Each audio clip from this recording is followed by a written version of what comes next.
Hey, how's it going? So today we're going to be looking at this 7 segment display counter, and I'm going to be doing kind of a long video here. So I'm going to put some timestamps up on the side and you can skip to whatever part you're interested in. But we're going to start with a showcase, then we're going to go through and I'm going to do a detailed explanation, and then we'll finish off with a block by block tutorial on how to build this. So get ready and let's go. Alright, so let's talk a little bit about features and what this display has to offer. So first off, we've got a 3x5 display area here, and the actual circuitry area is 4x8. So it's actually quite small, and this is definitely something that might make you want to build this version as opposed to other versions, because if you're using it for mini games or whatever, then you have room for circuitry, buttons, whatever, user interface underneath, and it can definitely save you a bunch of space that way. So it's 20 deep, which is quite big, but that's the price you pay for having this small face here with the smooth transitions, and it's absolutely silent. So if I stick my ear up here, listen, yep, no sounds. All right, so another thing here is we have a fast clock or cycle speed. So we're actually running a 1 second clock up there, and as you can see, the display is handling it just fine. So another thing that we need is a quick reset time. So if we come up here, press this button, well, it might interfere a little bit. No, it actually worked. All right, nice. I wasn't sure it would work with the clock running. But yeah, so it reset us, and it's just like a long press, and it'll reset all the numbers in the line. So that's something that I definitely find very useful. All right, so now that we've covered some of the features, if you decided this isn't for you, check the description below. I'm putting a bunch of links to other 7 segment displays made by some other people that are really good and might be better suited towards whatever build you're looking to make. But if we fly back here, I'm now going to do a quick explanation of how this whole thing works. So over here, we have a completed single module. Just kind of do a fly around of it. You can see I've color coded it, and over here I've kind of exploded the individual pieces. We have the encoder bit down here. This is the counter logic and reset up here. And the yellow bit is just to take the output from the encoder, stabilize it because we're encoding in pulses and we need a solid signal to output to our display. And this redstone bit here is just to help make the whole system silent. So inside each of these, you'll see they actually have full items and full items -1 in one of these. Well, maybe I messed that up when I was setting it up. But one of those is supposed to have one less item, so it toggles back and forth. And then this is just a little bit of reset that kind of hooks in under there and attaches to the side here. So the main brains of this whole operation is the encoder. So we're going to look at that first. This is kind of just an unfolded version, so I can kind of explain how these types of encoders work. So basically, we have a number of different inputs along here. This would be like 0, 1, 2, 3, 4, all the way down. And whenever you activate one of these, you'll see it activates the rail line below here. And then we've got some observers and some normal blocks below that. And this is how we're doing the encoding. So if we look underneath, we see some rails going the other way. And so when we press this, it activates a certain number of those other rails underneath if there is an observer at that block. So if we look at this one, it activates everyone but this lamp here because there's no observer facing down. And so that's how we can kind of change the 10 digits that I kind of have lined up along here to the 7 segments, which are kind of lined up right here. So if we just look at a couple of these for examples, we can see they output different amounts or different values to the lights over there based on how they're set up.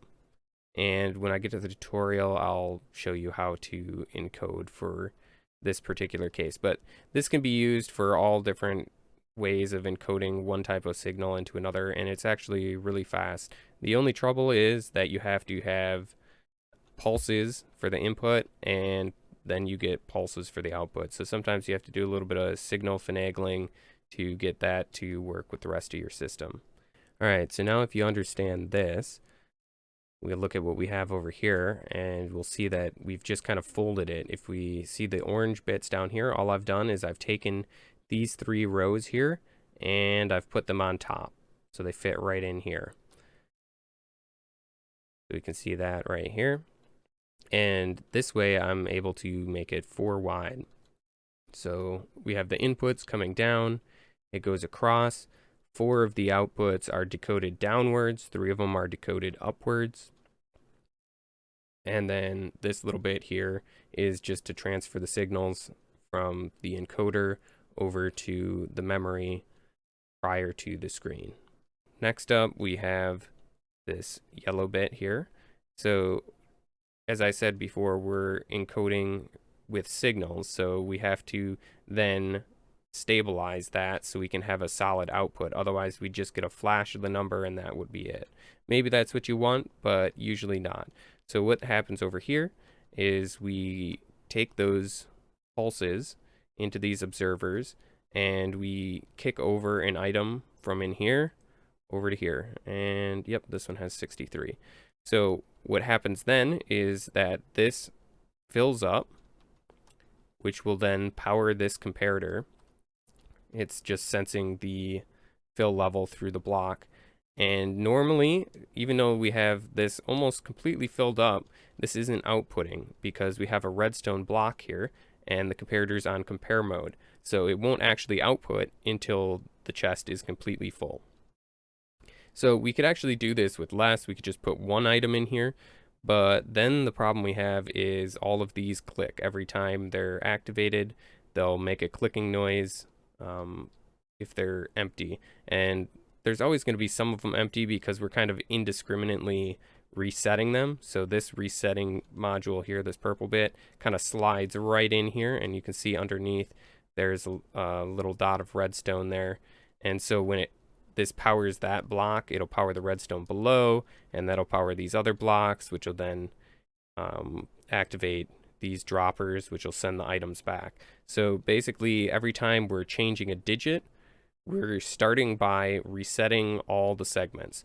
So we activate this purple bit, it activates all the droppers on this side, and they shoot their item back this way. And then 2 ticks later, the encoder will have completed its task, and it will then activate any appropriate droppers on this side. So then it'll shoot back over, and that way it's all synced.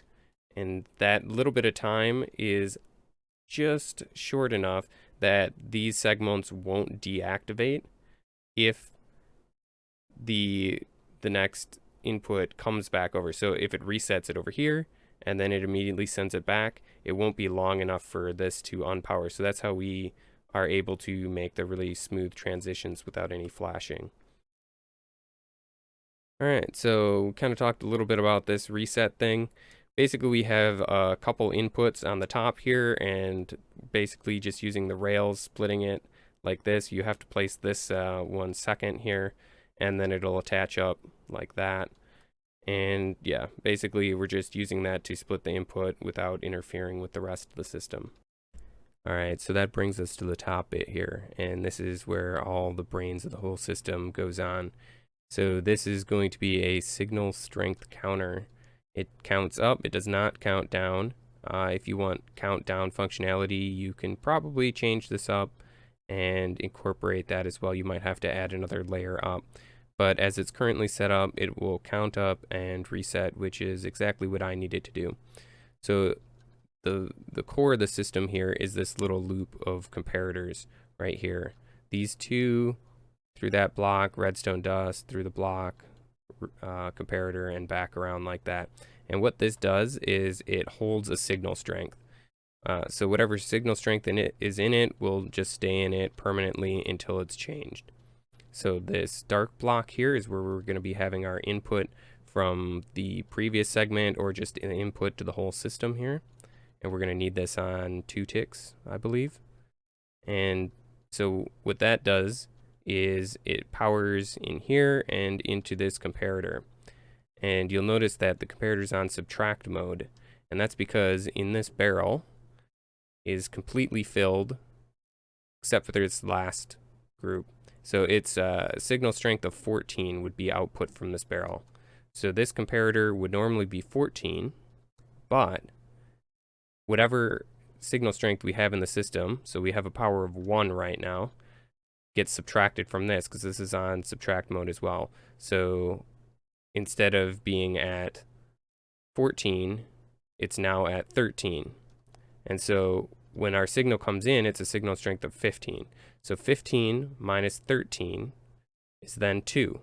So that inputs in here, and then this remembers the signal strength of 2, right? But now we're subtracting 2 from 14.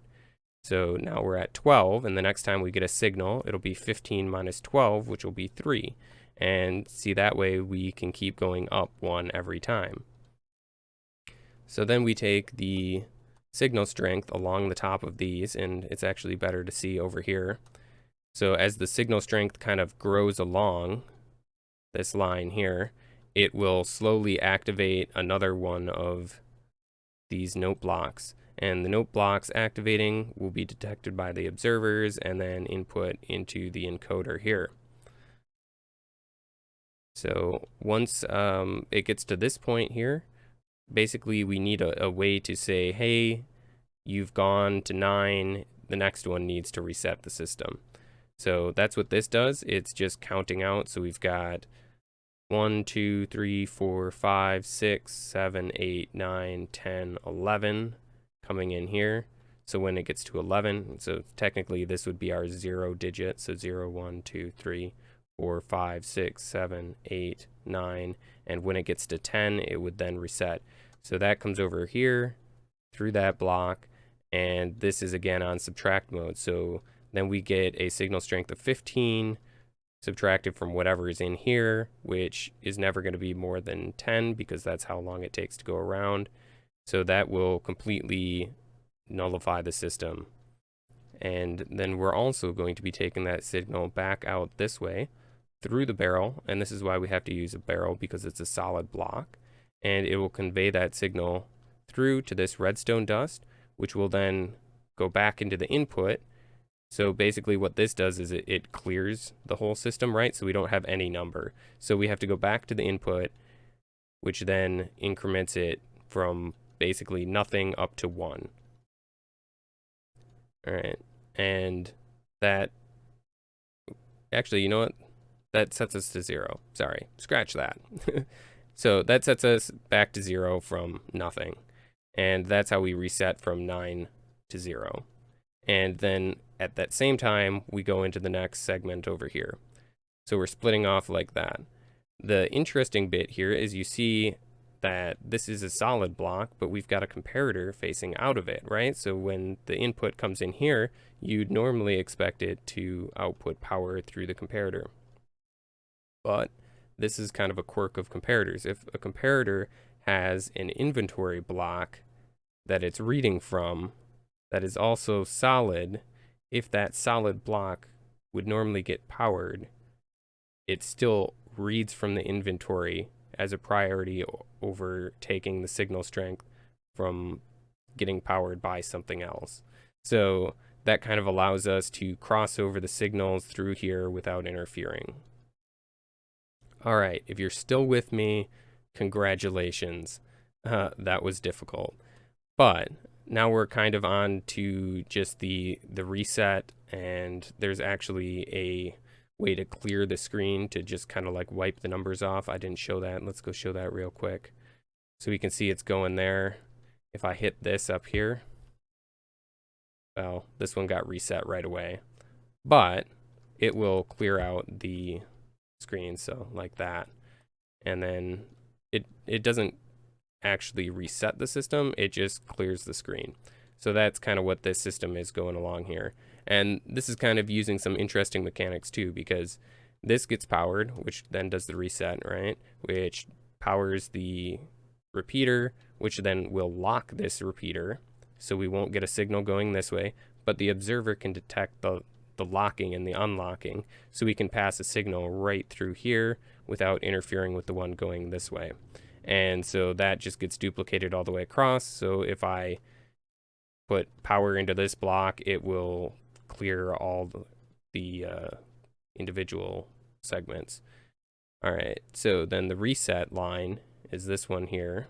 And all this does is you have some sort of pulse extender or a wood button or something like that.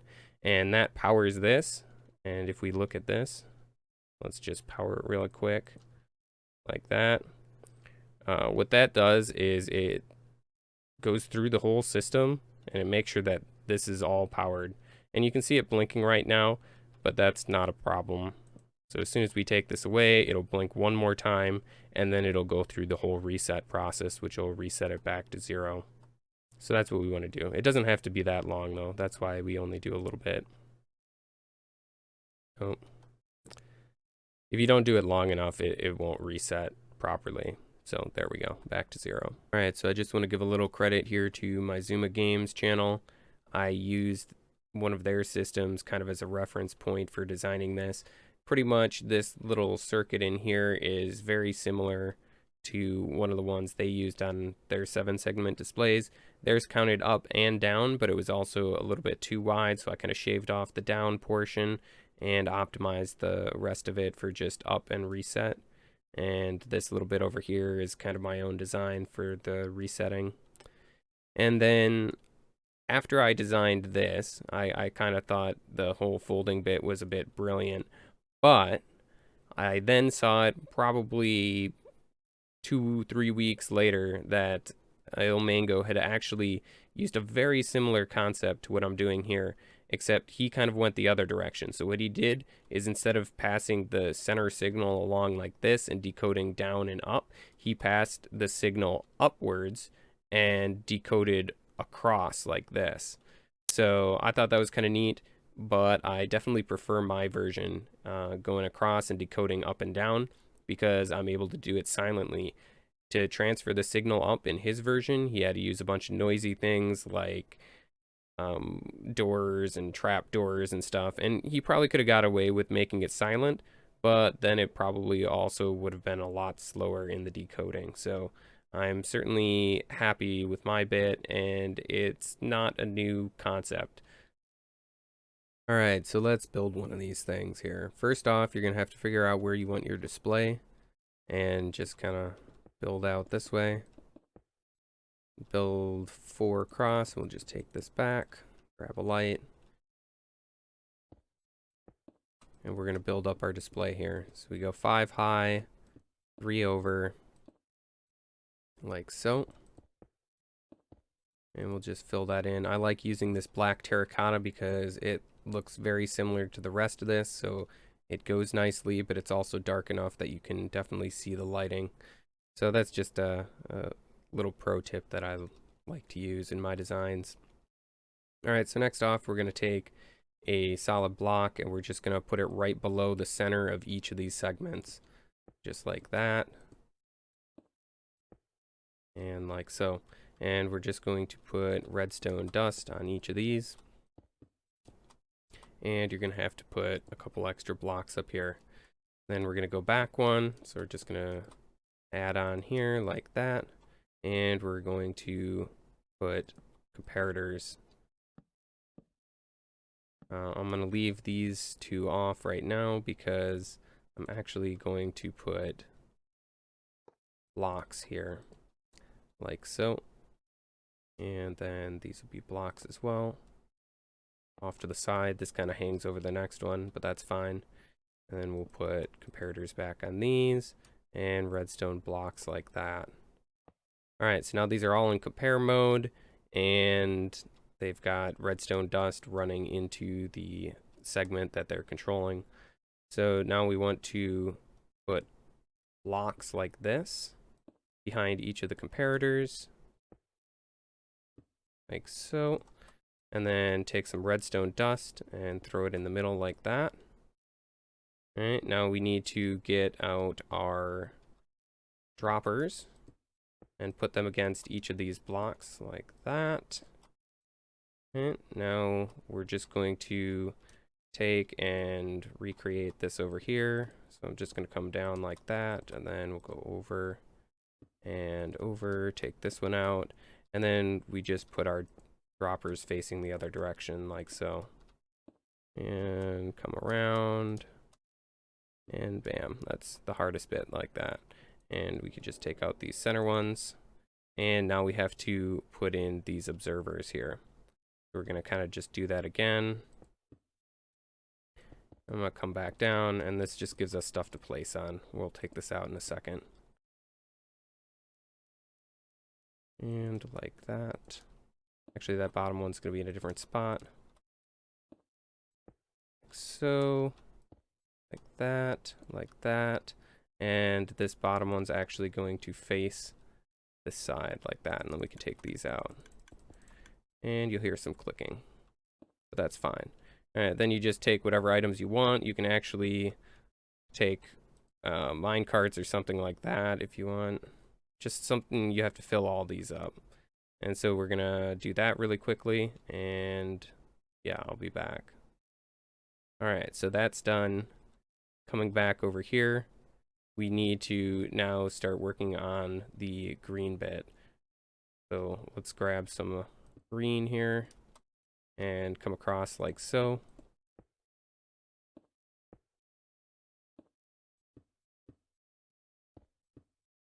Like that.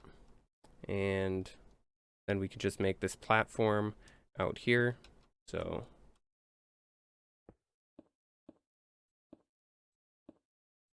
we'll make this 4 wide. Yep. And go all the way back to there. So I think it's going to be 4 wide by 9 long. And we're just going to grab some of these rails and run the rails along here. That, and when you're doing the next one, if you just start in the middle and work your way out, then you don't mess up the ends. So you just start in the middle, work your way out. And again, laying it like that. This will need to be an observer here, facing into this block. And then we get observer there. On this side, observer there, and then we need a block, 2 more blocks, and we're going to put some more rails down over here, running in front of that observer. Then we've got these here, once again, just go like this, like that. Well, let's make this a little bit longer. Don't worry about that for now. We take that out. That out. Basically, we're just doing this so that these guys don't connect up right here, like that. So now we've got all those rails set up. Now we have to go through and set up the bottom layer here, and may want to actually do this before you do the rails in the bottom, but either way, it's going to be a little bit difficult to place. I'm going to go set that up now, and then I'll show you when I'm done. Alright, so this is the layer here. If you want to pause, take a screenshot, and just kind of duplicate this. It helps if you just kind of like squat down on these, just sneak on these rails, and then you can like look up at the corners of the blocks and place them down. And make sure that you get these blocks in the back here as well, because the rails will only transfer signal 9 blocks, and since we have 10 digits, the last ones have to run into solid blocks here and then send the signal over like that. All right, so pause it, copy that, and then we'll move on to the next layer. Oh, so one more thing I forgot to mention. I've just laid the rails out on top here. You're going to need to do that. But when you're stacking these side by side, these powered rails are going to have to alternate with activator rails. Yeah, that's what they're called, activator rails. So one of these units is going to have powered rails, and the next one over here is going to have activator rails on it. The next one's over is going to have powered rails. And it really just matters for this middle layer here. The bottom, since they're running the other direction, it won't matter. You can have activator rails right next to each other. I think the activator ones are cheaper, so you might want to go with that. All right, so this is the next layer. You can see they're pointing upwards now, except for this layer right here. This is pointing down because that is our input right there. So you also have to keep in mind that these blocks in the back, are going to have solid blocks on top of them again, and there's going to be an observer pointing down like that. So now let's take our note blocks and line them up along here. And we can take some other solid blocks, place them along the top of those note blocks, and then we can take some redstone dust and place that along the top here, like so. Then that's going to bring us over to the control circuit. So I'm just going to get the floor of this laid out, and I'll be right back. All right, so now we've got the floor laid out. Let's get to building this. So we're going to start. I've inserted this observer facing down here, just because this is going to be our reset. This is going to be our other reset. So we'll start right on top here and put a comparator down, and then we're going to need some of these blue blocks. So let's put one down like that, one down like that, and then one right there, and put some more comparators in. We're going to need a comparator going like that, then two. Oop, those aren't comparators. All right, comparator going like that, and like that, and like that. And then we'll need one going in here. This is going to be on subtract. That's going to be on subtract. That one's going to be on subtract. Put some redstone dust in here, like so. And then we're going to need a barrel. So take a barrel, put that there, and just fill it up. Well, let's do mine carts again, because maybe they're the easiest and cheapest. You fill everything up but this last slot here, and that way we'll have a signal strength of 14 that it's outputting. Then we're going to get a dark blue block, because that's our input right there. And we have repeater like that on one tick, repeater like that on one tick, redstone dust. On the other side, we're going to have a repeater on 2 ticks. Oops, that's not 2 ticks. There we go. Then we have a repeater here, another block. And if we count this out, 1, 2, 3, 4, 5, 6. Then we go over 7, 8, 9, 10, 11, like that around. And that on 2 ticks as well. Then we're going to put some redstone dust right there. And then we need to work on the reset. So we'll come over here, put a repeater on 2 ticks. I don't know, I missed that. All right, and we'll put a block on top of this, like so. And then we have a repeater coming out and an observer, like that. All right, well, let's just zoom out here, compare that. I think I got everything. Yeah, it looks good. All right, so then we just, I guess we'll put the redstone dust here. This is our reset line, right, like that. And then we should be, oh, almost good. We haven't quite hooked up these ones. We got to put some rails on here. Let's do that real quick. And I'll probably just leave this part in. Once again, start in the middle, work your way out. You don't do that. Also, you have to kind of like face the right direction now that you can face tracks manually. All right, come up here and just make sure we get the right angle. All right, then we have to go from there over to these. So we're gonna have 3 observers facing into these rails like so. 1, 2, 3. And we'll grab some more green stuff. These here are actually, just so they don't interfere with the other ones, we're going to put a dropper and a hopper like that. And you could just throw like half a stack in here. And this will quasi power the dropper, which will then get detected by this other one. And then we'll get some green. How do we put this in here? Like that. All right, get rid of that block. And we can just grab a rail again. Put that here, and then on the other side, we're going to do another one of these. So let's slip over here. Like that. And dropper, and we'll put like a stack of something in there. All right, so that's how we're transferring the signal over. And now I think we're done. Oh, wait, no. we're missing the reset circuit. So basically we have to connect this bottom stuff over to the reset lines. So let's go do that.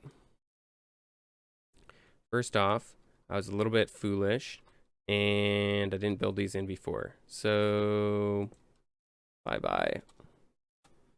We'll put that there. Bye-bye. And put that there. All right, we need those, and I'll fix those later. So let's grab the magenta here. Need one there, there, like that, and observer facing down there, observer facing down there.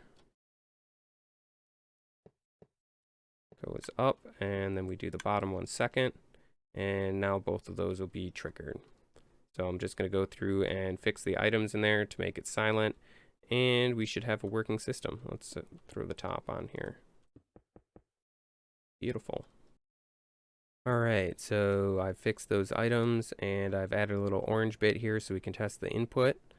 So if we hit this, see we're at 3, hit it again, goes to 4, hit it again, goes to 5. All right, now let's check our reset. That's 6, 7, 8, 9. All right, we're at 9. Does it go to 0? Yes, it does go to 0. All right, let's check the clearing of the screen. All right, so that clears the screen. I just hit this, but normally you'd have power coming in here. And we're at 1, 2. Let's now try resetting. We're just going to throw this down, simulate long button press, and it goes back to 0. So our whole system is now complete. You should have a working 7-segment display. Now if you want to just add on, you can just keep adding these modules right next to each other.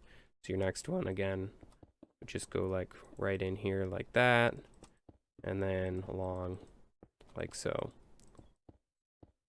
Yep.